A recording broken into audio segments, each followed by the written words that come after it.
नमस्कार दोस्तों, स्वागत है आप सभी का मेरी कहानियों में।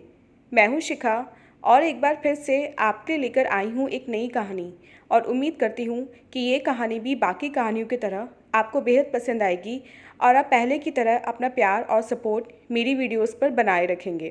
तो चलिए अपनी आज की कहानी शुरू करते हैं। हाँ हाँ, सारा कसूर उसका है। घर परिवार, भैया भाभी, यहाँ तक कि माँ भी उसे ही दोषी करार देती हैं। सोने से गृहस्थी तोड़ने की जिम्मेदार उसे ही ठहराया जाता है। घर टूटा उसका, जिसे सभी ने देखा, और हृदय पर जो चोट लगी उस पर किसी की नज़र नहीं गई।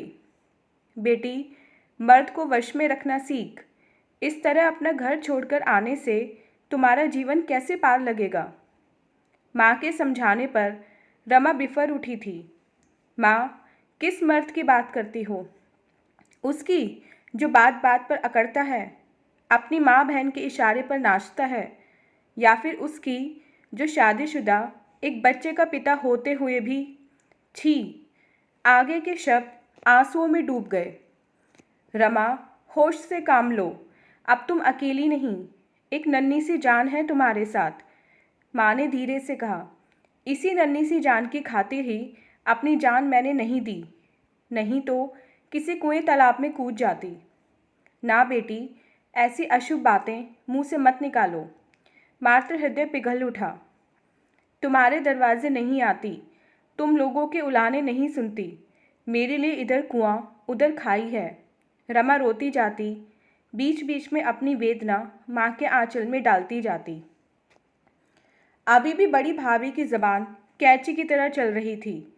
दोनों में से एक काम हो, या उस मर्दुए की आवभगत की जाए या फिर कोर्ट में केस लड़ा जाए। सच में दोनों बातें एक साथ संभव नहीं लगती। उधर कोर्ट कचहरी के चक्कर लगाओ और इधर हंस हंस कर पकवान खिलाओ। छोटी भाभी भला कब पीछे रहने वाली थी? ओह, तो एक कप चाय और 2 सूखे बिस्कुट को पकवान कहा जाता है। परिस्थिति ने रमा को मुंहफट बना दिया था। खिलाओ पकवान, कोर्ट कचहरी की क्या ज़रूरत है? एक और गालियाँ देती हो, दुनिया जहान से उसकी बुराई करते नहीं थकती, और दूसरी ओर उसको एंटरटेन करती हो। दुनिया क्या समझेगी? बड़ी भाभी छोटी भाभी एक बार शुरू हो जाती हैं, उन्हें चुप कराना मुश्किल हो जाता है। उसका कसूर यही था कि शिष्टाचारवश अपने पति अवध को 1 कप चाय बनाकर दिया था, साथ में 2 बिस्कुट भी। अवध से उसका कोर्ट में तलाक का मुकदमा चल रहा है। कोर्ट के आदेश से वह महीने में 1 बार अपने 4 वर्षीय बेटे से मिलने आता है, उसे घुमाता फिराता और तय समय पर वापस पहुंचा जाता। वैसे भी दुखी हृदय, कमज़ोर काया, दुर्बल पक्ष लेकर कब तक बहस की जा सकती है। रमा रोने लगी। हैरान परेशान मुन्ना कभी बिलखती माँ को देखता, कभी रणचंडिका बनी दोनों मामियों को। वह किसका पक्ष ले? झगड़ा अक्सर उसे ही लेकर होता है। इस तथ्य को वह समझने लगा है, लेकिन क्यों इसे समझ नहीं आता? इस घर में और भी बच्चे रहते हैं, लड़ते हैं, झगड़ते हैं, खाते हैं, खेलते हैं, स्कूल पढ़ने जाते हैं उसी की तरह, लेकिन किसी को लेकर ऐसी लड़ाई नहीं होती। न हाय तौबा, किसी की मम्मी उसकी मम्मी की तरह नहीं बिसूरती रहती। मामियाँ रेशमी साड़ियों में बंद संवर कर अपनी पति बच्चों के साथ सैर सपाटे पर जाती हैं, हंसती खिलखिलाती।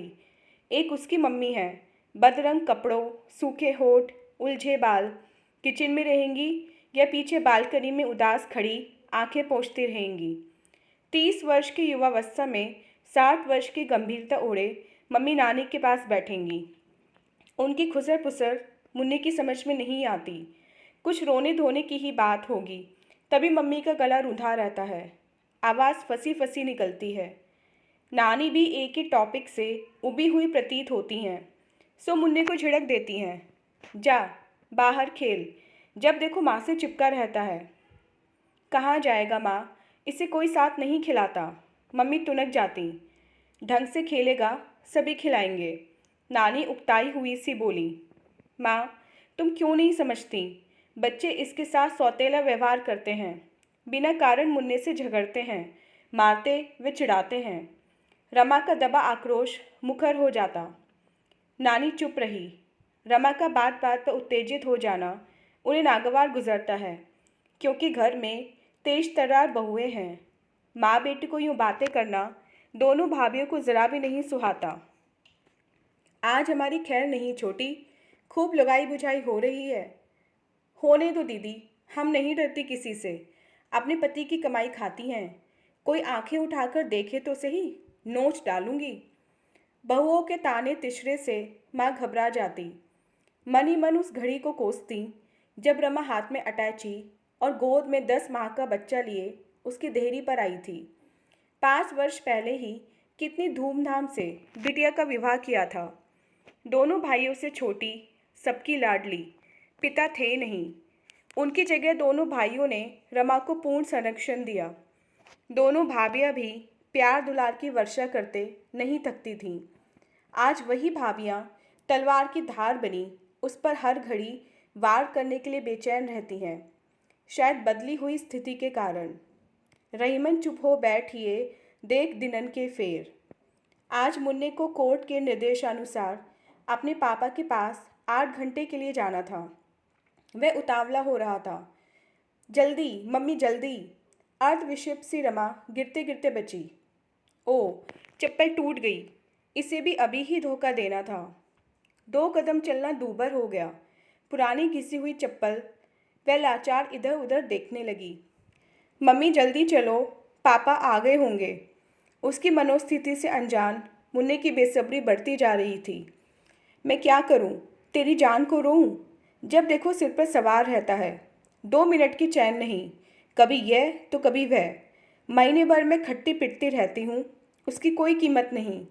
तेरे पापा का क्या, महीने में 1 दिन लाड़ चाव लगाना रहता है और तू उन्हीं की माला जपता रहता है। सबकी नज़रों में मैं खटकती हूँ।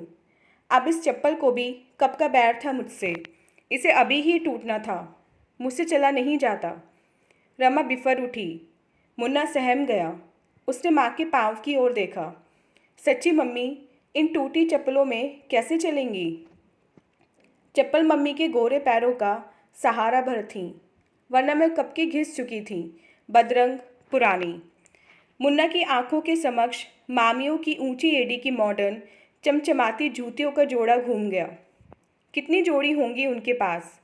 जब वे उन्हें धारण कर खटखटाती चलती हैं, कितनी स्मार्ट लगती हैं, किसी फिल्म तारिका जैसी। और उसकी मम्मी, घर बाहर यही एक जोड़ी चप्पल, और आज वह भी टूट गई। मुन्ना उदास हो गया। उसका बाल सुलभ मन इन विसंगतियों को समझ नहीं सका। रमा किसी प्रकार अपना पैर संभाल संभाल मंजिल तक पहुंची। सामने खड़े अवध उसे एकटक देख रहे थे। नजरें मिलते ही उन्होंने आंखें झुका लीं। कितने स्मार्ट लग रहे हैं अवध, लगता है नया सूट सिलवाया है, रॉयल ब्लू पर लाल टाई, कार भी नई खरीदी है। अरे वाह, क्षण भर के लिए ही सही उसकी आंखें चमक उठीं। मुन्ना पापा को देखते ही दौड़ पड़ा। Bye mummy. बाय।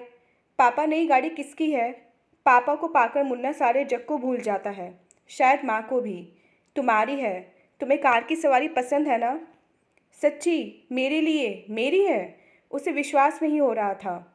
पिछले सप्ताह वह मामा की कार में तांग-झाँक कर रहा था। उसे मामा के बेटे ने हाथ पकड़कर ढकेल दिया था। मैं भी गाड़ी में बैठूंगा। मुन्ने का मन कार से निकलने का नहीं कर रहा था। मामा का बेटा उसे परास्त करने का तरीका सोच ही रहा था। उसी समय बड़ी मामी सजी धजी कहीं जाने के लिए निकली। मुन्ने को कार में ढिढाई करते देख सुलग पड़ी। पहले घर, अब कार, सब में इसको हिस्सा चाहिए। इन माँ बेटों ने जीना दूभर कर दिया है। सांप का बेटा सपोला। मामी की कटुक्तियाँ वह समझा या नहीं, लेकिन इतना अवश्य समझ गया कि इस खूबसूरत कार पर उसका कोई अधिकार नहीं है। उसे, उसकी मम्मी, उसके पापा से कोई प्यार नहीं करता। उसने कार से उतरने में ही अपनी भलाई समझी। अभी जाकर मम्मी से सबकी शिकायत करता हूँ। लेकिन मम्मी है कहाँ? वह रसोई में शाम की पार्टी की तैयारी में जुटी थी। बड़े मामा का प्रमोशन हुआ था और उनकी शादी की सालगिरह भी थी। सभी व्यस्त थे, खरीदारी, घर की सजावट, रंग रोगन में। फालतू तो वह और उसकी मम्मी। वह मम्मी के पास जा पहुंचा। आग की लपटों में मम्मी का गोरा रंग तांबई हो रहा था। वह एक के बाद एक स्वादिष्ट व्यंजन बनाने में हलकान हो रही थी। इस स्थिति में उन्हें परेशान करना सही नहीं। मम्मी, एक ले लूं? लाल सुर्ख कचौड़ी की खुशबू उसे सदैव आकर्षित करती है। मम्मी ने उंगली के इशारे से मना किया। उसके बढ़ते हाथ रुक गए। पूजा के बाद मिलेगा ना मम्मी? हाँ मेरे लाल। मम्मी ने लाडले को सीने से लगा लिया। माँ का शरीर कितना गर्म है। सीने में उबलते हुए जज्बात चक्षु से भाप बन बह निकले। मेरा राजा बेटा, अपना होमवर्क करो, मैं थोड़ी देर में आती हूँ। वह जानता है मम्मी रात्रि के 12 बजे से पहले नहीं आने वाली। तब तक वह दुबक्कर सो जाएगा। मम्मी पार्टी समाप्त होने पर बचा खुचा काम समेटेंगी, 2 निवाले खाएंगी या भूख नहीं है कहकर छुट्टी पा लेंगी। उसे एक बार मम्मी ने इसी तरह किसी पार्टी में एक मिठाई खाने के लिए दे दी थी। उस दिन कितना शोर मचा था। यूँ अपने बेटे को कुछ खाने के लिए देना दोनों मामियों को कितना नागवार गुजरा था। उस दिन से मम्मी ने जैसे कसम खा ली थी, न कुछ उठाकर बेटे को देती थी न खुद लेती थीं। अपने ही माँ बाप के घर में, अपने लोगों के बीच दोनों माँ बेटे किरकिरी बने हुए हैं। सिर्फ मांग में सिंदूर पड़ जाने से, एक बच्चे की माँ बन जाने से कोई इतना पराया हो जाता है। यही भाभियाँ रमा की एक एक अदा पर नौछावर होती थीं। उसको खिलाने पिलाने में आगे रहती थीं। उन्हीं की नज़रों में वह ऐसा गिर चुकी है। मम्मी देखो, नई गाड़ी मेरे लिए। तुम भी चलो, खूब घूमेंगे, पिकनिक पर जाएंगे, अपने दोस्तों को भी ले जाऊंगा। मुन्ना खुशी से बावला हो रहा था। अवध अपने बेटे का चमकता मुखड़ा निरेख रहे थे और रमा बाप बेटे के इस मिलन को किस प्रकार ले, हंसे या रोए। हंसना वह भूल चुकी है और रोना इस आदमी के सामने जो उसके बेटे का बाप है। ना, वह रोएगी नहीं, कमज़ोर नहीं पड़ेगी। वहाँ से भागना चाहती है। टूटी हुई चप्पल, हाय रे, समय का फेर। पति कार स्टार्ट कर जा चुके थे। मुन्ने का हिलता हाथ नज़रों से ओझल हो गया। वह टूटी चप्पल वहीं फेंक नंगे पांव घर लौट आई। माँ किताब पढ़ रही थीं। भाभी अपने आप में मस्त, किसी का ध्यान उसकी ओर नहीं। वह बिस्तर पर कटे पेड़ के समान गिर पड़ी। हृदय की पीड़ा आंखों में आंसू बन बह निकली। बचपन से लेकर आज तक की घटनाएं क्रमवार याद आने लगी। रमा के पिता व्यापारी थे। अच्छा खाता पीता परिवार। दोनों भाइयों से छोटी रमा सबकी लाडली, सुंदर, संस्कारी। पिता के बाद भाइयों ने कारोबार संभाल लिया। भाभियाँ उस पर दिलो जान छिड़कती। भाई बहन का प्यार देख माँ फूली नहीं समाती। रमा रूपवती, मिलनसार लड़की थी, लेकिन माँ के अत्यधिक लाड़ प्यार, भाइयों के संरक्षण, भाभियों का दोस्ताना व्यवहार ने उसे कुछ ज़्यादा ही भावुक बना दिया था। निर्णय लेने की क्षमता का उसमें विकास नहीं हो पाया था। आगा पीछा नहीं जानती थी। शायद यही सब उसके सर्वनाश का कारण बना और इसी सब ने उसे आज इस विकट स्थिति में खड़ा कर दिया। रमा बड़ी हो गई है। उसके लिए वर ढूंढने की जिम्मेदारी तुम दोनों भाइयों की और विवाह की तैयारी दोनों भाभियों की। माँ बेटी रमा के ब्याह के लिए चिंतित थी। भाइयों ने इसे गंभीरता से लिया और उसी दिन से शुरू हुआ उचित वर, घर की तलाश। घर वर दोनों मनोनुकूल मिलना आसान नहीं। कहीं लड़का योग्य तो घर कमज़ोर, कहीं घर समृद्ध लेकिन वर रमा के योग्य नहीं। इसी बीच गांव घर की बुआ अवध का रिश्ता लेकर आई।